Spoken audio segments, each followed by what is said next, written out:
الله الرحمن الرحيم الحمد لله وكفى وسلام على عباده الذين اصطفى خصوصا على سيد الرسل وخاتم الأنبياء وعلى آله وأصحابه الأتقياء أما بعد فأعوذ بالله من الشيطان الرجيم بسم الله الرحمن الرحيم وننزل من القرآن ما هو شفاء ورحمة للمؤمنين وقال رسول الله صلى الله عليه وسلم خيركم من تعلم القرآن وعلمه صدق الله وصدق رسوله النبي الكريم اللهم صل على سيدنا ومولانا محمد وعلى آل سيدنا ومولانا محمد وبارك وسلم۔ اللہ سبحانہ و تعالیٰ کا بہت بڑا کرم اور احسان ہے کہ ہم سب حاضرین و حاضرات آج اس مجلس میں کسی دنیا کی تقریب یا دنیا کی خوشی کی نسبت سے جمع نہیں ہوئے، صرف اور صرف اللہ پاک کے اس عالی اور عظیم الشان کلام کی تکمیل اور اختتام کی خوشی کی تقریب میں بطور شکر کے سب جمع ہیں۔ اللہ پاک ہم سب کی اس حاضری کو قبول فرمائے اور ہم سب کے ظاہر اور باطن کی اصلاح کا ذریعہ بنائیں۔ آپ حضرات نے استاذ القراء حضرت قاری صاحب کی خوبصورت تلاوت سماعت فرمائی اور غور کیا ہوگا کہ اللہ کے اس کلام کو آج 1400 سال بلکہ 1450 سال گزر رہے ہیں، لیکن آج بھی پڑھنے والے جب اس کو پڑھتے ہیں تو کتنا خوبصورت انداز میں خوبصورت لہجے میں پڑھتے ہیں۔ جناب نبی کریم صلی اللہ علیہ وسلم سے 1450 سال کا فاصلہ رکھنے والا ایک انسان اگر آج اس کلام کو اتنا خوبصورت پڑھ سکتا ہے تو اس سے اندازہ لگائیں کہ خود جناب نبی کریم صلی اللہ علیہ وسلم نے اس کلام کو کتنا خوبصورت پڑھا ہو، اور پھر جس اللہ کی ذات نے اس عالی کلام کو اتارا ہے وہ ذات کتنی خوبصورت ہو، میں اور آپ اس کو سوچ بھی نہیں سکتے۔ خوش نصیب ہے وہ زبانیں جو اس کلام سے معطر ہوتی ہے، اور خوش نصیب ہے وہ کان جو اس کی سماعت سے معطر ہوتے ہیں۔ یہ ہمارے لیے بڑی سعادت ہے کہ ہماری زندگی میں ایسی بھی مجلس ہو، ایسا بھی بیٹھنا ہو، ایسی مصاحبت بھی ہو جو صرف اللہ کے کلام کی نسبت سے ہمارے قرآن کریم کے جو پڑھنے کے انداز ہیں، حضرت قاری صاحب تشریف فرما ہے، بحیثیت ایک مسلمان ہونے کے ہر مسلمان قرآن کریم کی تلاوت کو اپنے لیے سعادت بھی سمجھتا ہے، نجات کا ذریعہ بھی سمجھتا ہے، ہماری دنیا آخرت کی ضرورت بھی ہے۔ ہم جس ترتیب اور لہجے میں قرآن کریم پڑھتے ہیں آج، یہ لب و لہجہ اور یہ قرات امام حفص رحمۃ اللہ علیہ کی ہے۔ قرات کے ائمہ میں ایک امام گزرے ہیں، امام عاصم کوفی رحمۃ اللہ علیہ، ان کا لہجہ اور قرات الگ ہے۔ اس نسبت سے ہمارے بزرگوں نے یہ بڑا عجیب واقعہ لکھا ہے کہ امام عاصم کوفی رحمۃ اللہ علیہ قرات کے امام تو تھے، قرآن کریم پڑھتے تھے، لیکن کمال یہ تھا کہ جب بھی وہ تلاوت شروع کرتے تھے تو ان کے لبوں سے، ان کے منہ سے خوشبو آنے لگتی تھی، امام عاصم رحمۃ اللہ علیہ۔ تو لوگ ان سے پوچھتے تھے، شاگرد ان سے پوچھتے تھے کہ حضرت قرآن پڑھنے والے لوگ تو بہت زیادہ ہیں، لیکن آپ کے اندر کیا خصوصیت ہے کہ آپ کے منہ سے، لبوں سے خوشبو آتی ہے؟ تو فرمایا کہ اس کی وجہ یہ ہے کہ میں قرآن کریم کی تلاوت کر کے رات کو سوتا تھا. ایک رات اپنے تلاوت کے معمول سے فارغ ہوا اور رات کو سو گیا تو خواب میں سرکار دو عالم صلی اللہ علیہ وسلم کی زیارت نصیب ہوئی. یہ خوش نصیب لوگ ہوتے ہیں جن کے دن رات اتنے صاف ستھرے ہوتے ہیں, اتنے پاکیزہ خواب اللہ ان کو نصیب کرتے ہیں. جناب رسول اللہ صلی اللہ علیہ وسلم خواب میں تشریف لائے اور مجھ سے کہا کہ عاصم, تم جب قرآن کریم کی تلاوت کرتے ہو تمہاری آواز مجھے بہت خوبصورت لگتی ہے, مجھے تم سے بڑی محبت ہے, اور آج میرا دل چاہتا ہے کہ جن ہونٹوں سے تم قرآن کو پڑھتے ہو میں ان ہونٹوں کو بوسہ دے دوں. پھر مجھے قریب کیا خواب میں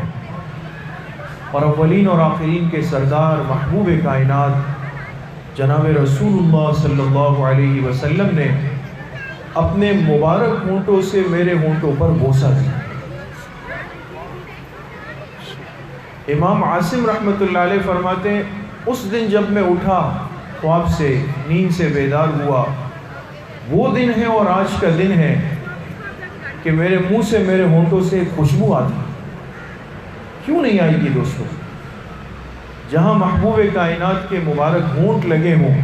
وہ جگہ کیسے معطر نہیں ہو؟ اس لیے خوش نصیب ہے وہ زبانیں, خوش نصیب ہے وہ دل, خوش نصیب ہے وہ والدین, خوش نصیب ہے وہ بچے, خوش نصیب ہے وہ معلمین جن کو اللہ پاک اپنے قرآن کی سعادت اور خدمت کے لیے جوڑے. اس لیے آج کی اس مجلس کو عام مجلس مت سمجھیں, اس کو ایک رسمی ترتیب مت سمجھ کے بیٹھیں, بلکہ یاد رکھیں دنیا میں ہم جتنی تقریبوں میں شریک ہوتے ہیں ہمیں ہر چیز کا حساب دینا ہے, ہمیں حساب دینا پڑے گا. اگر خدا نہ خواستہ اس مجلس میں گناہ کا کوئی کام ہوا, گانا بجا, ہم نے کسی کی غیبت کی, کسی کے بارے میں غلط بات کی, ہر ایک کو قیامت کے دن اس مجلس کی ایک ایک بات کا حساب دینا ہے. لیکن آج کی اس مجلس میں یقین کریں ہم اس ایمان کے ساتھ بیٹھیں کہ اس مجلس میں ہمارا یہ بیٹھنا یہ قیامت میں ہمارے نجات کا ذریعہ ہو, یہ ہمارے حق میں حجت بنے گی.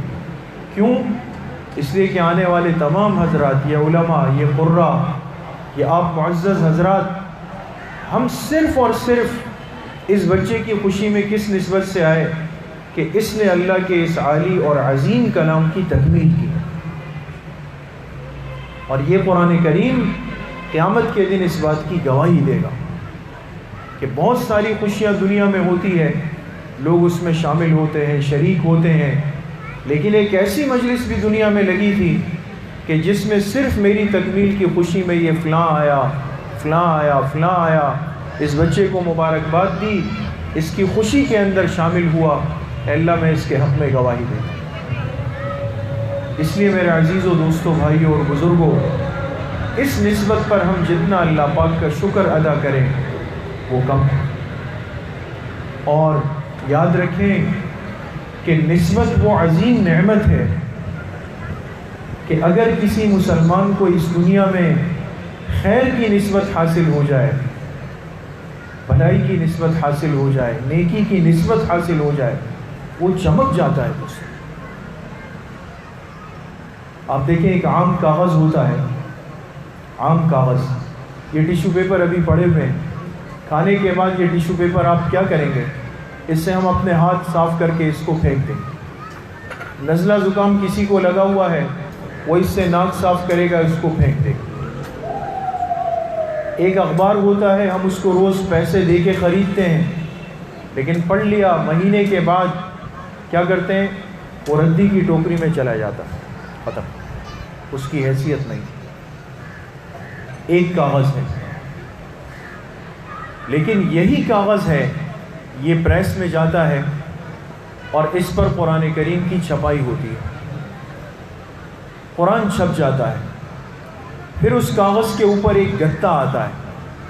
اور اس گتے کے اوپر لکھا ہوتا ہے القرآن الکریم یا القرآن الحکیم یا قرآن مجید، نیچے جس پریس سے چھپا ہوتا ہے اس کا نام آ جاتا ہے۔ آپ نے میرے دوستوں بزرگوں کبھی اس بات پہ غور کیا کہ یہ جو قرآن کریم چھپ کر آیا ایک کاغذ پر، اس کاغذ پر جب تک قرآن کریم کے یہ نقوش نہیں تھے، یہ ایک عام کاغذ تھا، اس کاغذ کی کوئی حیثیت نہیں تھی، لیکن جب اس میں قرآن کریم کے حروف نقش ہوئے، ثبت ہوئے، پریس سے چھپ کر آیا، اور اب کوئی ہاتھ لگانے لگا کہ بھائی آپ کا وضو ہے نہیں، پہلے سوال نہیں تھا، اس کاغذ میں وہ کیا بات شامل ہو گئی کہ اب ہاتھ رکھنے والے سے پہلے پوچھا جاتا ہے آپ کا وضو ہے؟ بے وضو ہاتھ نہیں لگا سکتے۔ اچھا وہ کاغذ تو جس پہ قرآن نقش ہے وہ الگ بات، لیکن اس سے بڑھ کر علماء نے یہ مسئلہ لکھا، اور ہر مسلمان کو یہ معلوم ہونا چاہیے میرے دوستوں بزرگوں کہ جو قرآن کریم جو بین الدفتین ہے، جو دو گتوں کے درمیان ہے، اس کے دائیں بائیں جو گتے ہوتے ہیں اس پر تو قرآن کی آیت نہیں لکھی ہوئی ہوتی، وہ قرآن کا حصہ نہیں ہوتا، اس کے اوپر صرف لکھ دیتے ہیں قرآن مجید، نیچے تاج کمپنی یا جو پریس ہے اس کا نام ہوتا ہے۔ لیکن جب یہ گتا قرآن کریم کے 30 پاروں سے دائیں بائیں جڑ جائے، آگے پیچھے جڑ جائے، تو اللہ کی شان دیکھے کہ قرآن کی نسبت کی برکت یہ ہے کہ یہ گتے بھی اسی قرآن کے حکم میں شامل ہو جاتے ہیں۔ اب آپ اس گتے کو بھی بغیر وضو کے ہاتھ نہیں لگا سکتے، مسئلہ اسی طرح ہے نا، اس گتے کو بھی آپ بغیر وضو کے ہاتھ نہیں لگا سکتے۔ اب کوئی کہے کہ بھئی یار اس گتے پر تو قرآن کی ایک آیت بھی نہیں لکھی ہوئی، اس پر تو بسم اللہ بھی نہیں لکھی ہوئی، اس پر تو قرآن چھپا بھی نہیں ہے، لیکن یہ گتا کیوں قیمتی بنا؟ اس لیے کہ اس کو قرآن کریم سے نسبت حاصل ہو۔ اس لیے میرے محترم دوستوں، بھائیوں اور بزرگوں، تھوڑی دیر کے لیے میں اور آپ غور کریں، تھوڑا سا اپنے دل دماغ پہ توجہ دیں کہ اگر اللہ کا یہ کلام اللہ کو اتنا محبوب ہے اور اللہ کا یہ کلام اتنا قیمتی ہے کہ اس سے جڑنے والا گتا اس کے حکم میں آئے اور انسان اس کو بے وضو ہاتھ نہیں لگا سکتا، تو اندازہ لگائیں اس سینے اور اس دل کا جس میں یہ 30 پارے قرآن کریم محفوظ ہو جائے، حفظ ہو جائے۔ بچے نے ابھی آپ کے سامنے تلاوت کی، اول آخر حصہ قرآن کریم کا پڑھا، یہ اشارہ کیا آپ کو اور مجھے سمجھایا کہ مجھے آج الحمد سے لے کر والناس تک پورا قرآن کریم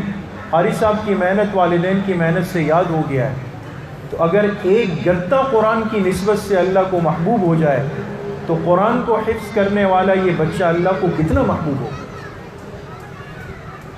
وہ سینہ اور وہ دل اللہ کو کتنے محبوب ہو گئے دوست۔ اور یہ بچہ جس گھر میں ہوگا وہ گھر اللہ کو کتنا محبوب ہوگا۔ جس والدین نے اس بچے پر محنت کی، قربانی دی، وہ والدین آج اللہ کو کتنے محبوب ہو گئے۔ جس قاری صاحب نے محنت کی، اپنا وقت دیا، اس بچے کو حافظ بنایا، وہ ہمارے قاری صاحب اللہ کو کتنے محبوب ہو گئے دوست۔ یہ دنیا تو بہت آگے جا رہی ہے، بڑی ترقی ہو گئی، چاند پہ قدم رکھ دیا، مان لیا، ستاروں کے پیچھے دنیا پڑ گئی ہے، بڑی ٹیکنالوجی ہو گئی، ایک جگہ بیٹھ کر دنیا 7 سمندر پار دوسرے آدمی کو آج دیکھ بھی رہی ہے، باتیں بھی کر رہی ہے، سب کچھ ہو رہا ہے دوستو۔ لیکن یقین کریں یہ سب کچھ ایک جگہ پر رکھ دیا جائے، یہ قرآن کریم کی ایک آیت کا مقابلہ بھی نہیں کر سکتا۔ اس لیے اس سعادت کو، اس نعمت کو، اس نسبت کو معمولی مت سمجھیں۔ جس کو اللہ پاک نے اولاد کی نعمت دی ہے، اولاد کی عظیم نعمت سے اللہ نے جس کو نوازا ہے، اس نعمت کا ہمارے علماء نے لکھا کم سے کم شکر یہ ہے کہ ایک بچے کے لیے ماں باپ نیت کرے کہ ہم اس کو قرآن کریم کا حافظ اور عالم بنائیں گے. نیت کرتے ہیں سب انشاءاللہ. امام غزالی رحمۃ اللہ علیہ کی نسبت سے ایک بزرگ کی بیان فرما رہے تھے. ان کے بیان میں یہ بڑی عجیب و غریب بات سنی، اس سے پہلے کبھی سنی نہیں اور اتفاق بھی نہیں ہوا کسی کتاب میں دیکھنے کا. لیکن ایک بہت بڑے اللہ والے ایک مجلس میں بیان فرما رہے تھے اور فرمانے لگے کہ امام غزالی رحمۃ اللہ علیہ نے ایک جگہ پر لکھا ہے کہ اگر ایک مسلمان مرد عورت کا نکاح ہو جائے، شادی ہو جائے اور ان کی زندگی کا آغاز ہو جائے، حلال زندگی شروع ہو جائے اور ان پر اللہ کا فضل ہو جائے اور خوشی کی امید پیدا ہو جائے اس شوہر اور بیوی کو، بہت غور سے سننے کی بات ہے، خوشی کی امید آ گئی کہ انشاءاللہ اللہ ہم پہ فضل کریں گے، بچہ یا بچی پیدا ہوگی، ابھی صرف امید آئی ہے، اور اس ماں باپ نے، شوہر بیوی نے اس حالت میں ایک نیت کر لی کہ یہ بچہ جب پیدا ہوگا اور بڑا ہوگا اور بولنے لگے گا تو ہم اس کو قرآن کریم کا حافظ بنائیں گے. نیت کر لی. ابھی نہ بچہ دنیا میں آیا ہے اور اللہ کے علم میں ہے کہ بچہ ہے بچی ہے کس حالت میں آئے گا، ابھی تو خوشی کی ایک امید بنی ہے. لیکن ماں باپ نے یہ نیک نیت اسی دن کر لی کہ جب یہ بچہ دنیا کے اندر آئے گا تو ہم اس کو قرآن کریم کا حافظ بنائیں گے. تو فرمائے امام غزالی رحمۃ اللہ علیہ نے لکھا کہ یہ بچہ اس ماں کے پیٹ میں جتنی سانسیں لیتا ہے، ہر سانس کے بدلے اللہ پاک ان کو قرآن کریم کا اجر لکھ دیتے. ابھی دنیا میں آیا نہیں،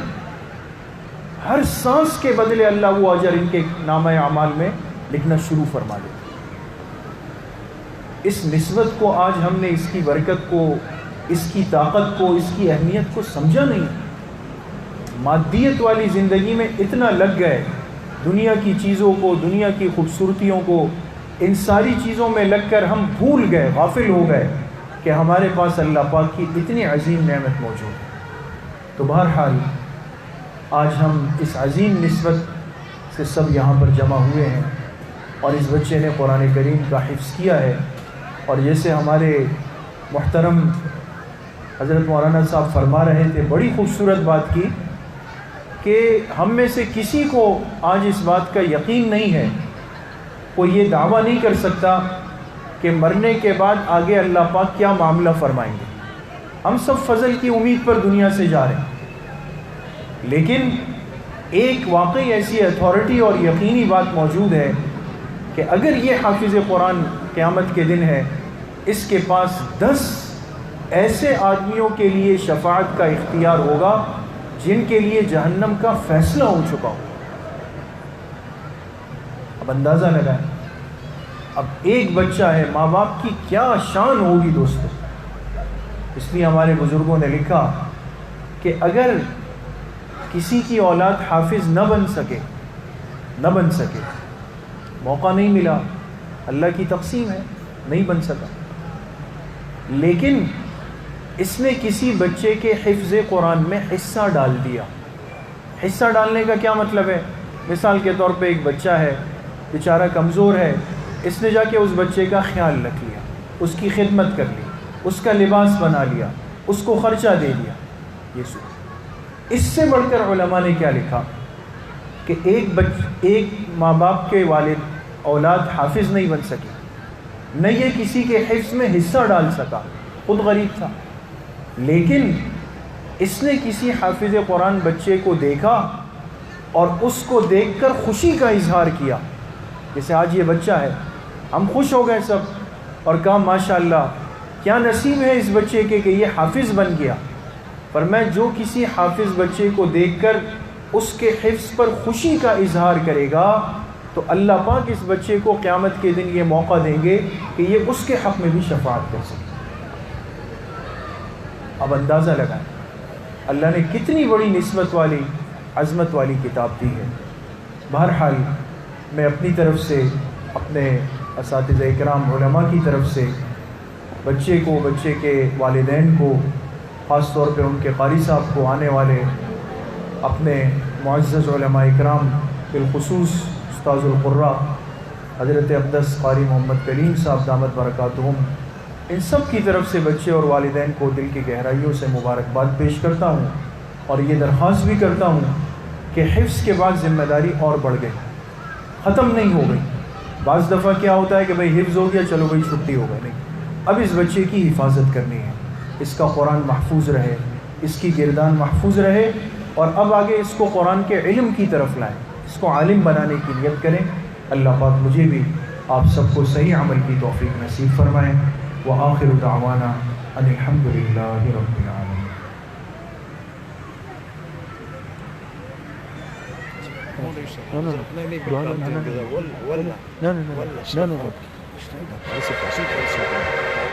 انشاءاللہ حضرت قاری صاحب، قاری کریم صاحب دعا فرمائیں گے۔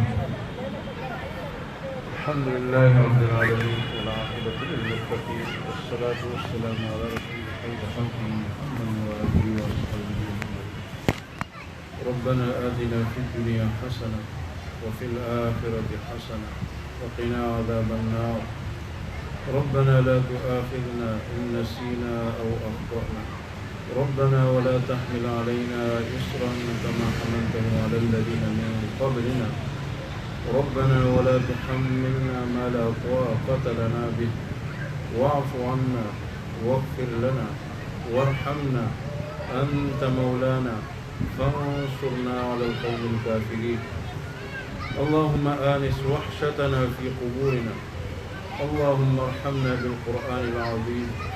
واجعله لنا إماما ونورا وهدى ورحمة، اللهم ذكرنا منه ما نسينا وعلمنا منه ما جهلنا، وارزقنا تلاوته آناء الليل وآناء النهار، واجعله لنا حجة يا رب العالمين۔ اللهم إنا نسألك من خير ما سألك منه نبيك محمد صلى الله عليه وسلم، ونعوذ بك من شر ما استغاث منه نبيك محمد صلى الله عليه وسلم، وأنت المستعان وعليك البلاغ، ولا حول ولا قوة إلا بالله۔ ربنا تقبل منا إنك أنت السميع العليم، وتب علينا إنك أنت التواب الرحيم، وصلى الله تعالى على خير خلقه محمد وآله وأصحابه أجمعين برحمتك يا أرحم الراحمين۔